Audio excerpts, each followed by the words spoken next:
Bonjour à tous et à toutes. On est sur la chaîne Cala Bleu. Merci beaucoup pour votre présence. Aujourd'hui, on répond à la question du paquet de cartes numéro 2. Ce matin, je vous ai invité à choisir une des cartes qui vous attirait. Maintenant, on va voir qu'est-ce que la carte numéro 2 a choisi de vous dire.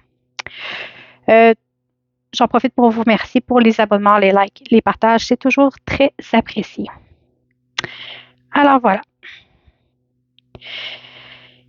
Ici, on est dans une énergie pour vous, ceux qui ont choisi la carte numéro 2, que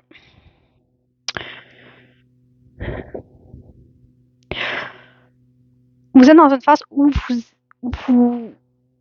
vous examinez vous-même. Vous êtes en introspection très profonde et sincère. OK?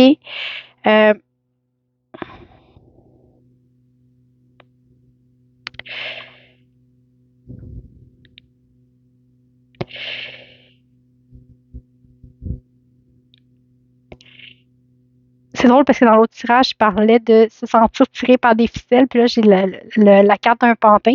Donc, ça, ça me perturbe un peu. Ça va un petit peu dans la même énergie, je pense.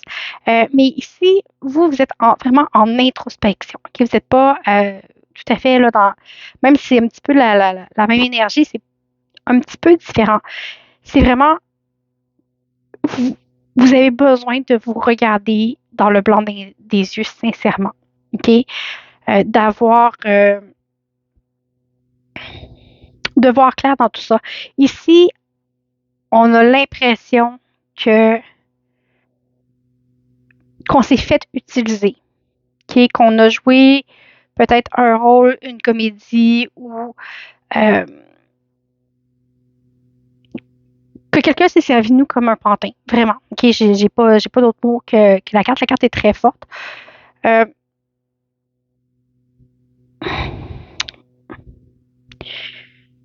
Mais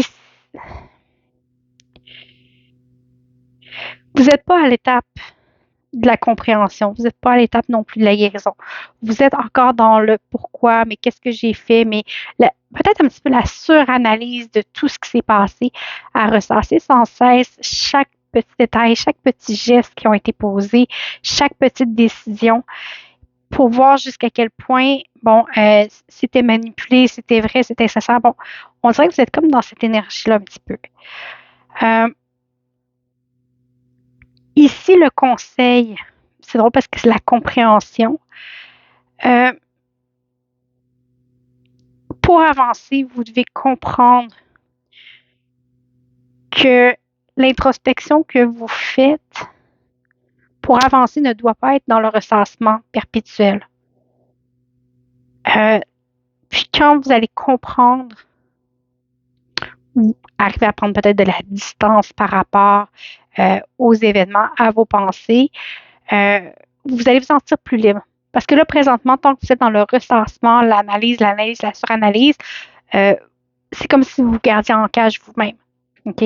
C'est pas les événements qui vous gardent en cage, c'est ce que votre pensée en fait actuellement.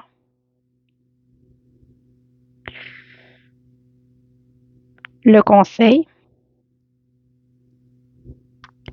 ça va un petit peu dans le même sens. Abandonnez-vous à ce qui est.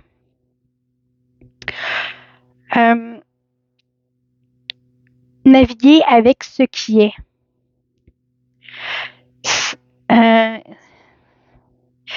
Sans essayer de le combattre. Quand on ressasse, c'est un petit peu ça qu'on fait. On combat ce qui est arrivé, on essaie de trouver des solutions. Pourquoi j'ai pas fait ci? Pourquoi? Alors que oui, c'est bien de faire une rétrospection, mais il ne faut pas que ça devienne un rouage qui vous enferme. Donc, ici, ça dit vraiment, laissez-vous aller avec ce qui est sans essayer de combattre. Quand vous ne pouvez changer une situation, regardez-la avec compassion et acceptez exactement ce qui est. Ça va vous amener de la paix. En fait, le fait d'accepter va vous apaiser, puis avec l'apaisement va venir une libération. Et là, à ce moment-là, vous allez être en mesure d'avancer vers autre chose. Alors, voilà, en espérant que ça vous ait parlé, je vous remercie pour votre écoute et si vous avez besoin d'approfondir avec un message, une guidance privée, n'hésitez pas, mes coordonnées sont sur ma page Facebook. Merci.